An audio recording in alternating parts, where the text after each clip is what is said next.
Introducing the Master 5401 key storage box.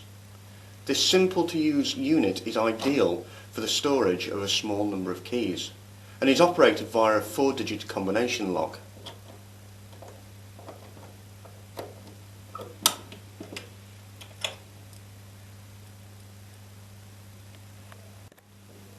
The Master 5401 comes factory set to 4 zeros.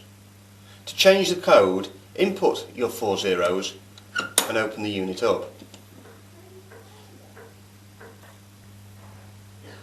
To change the combination, push the reset button across and up.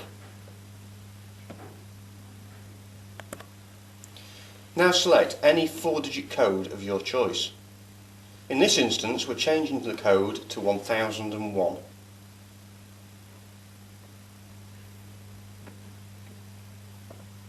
Once your combination has been put in, return the reset button to its original position. With the door open, check your code several times to make sure that it's correct before locking the unit.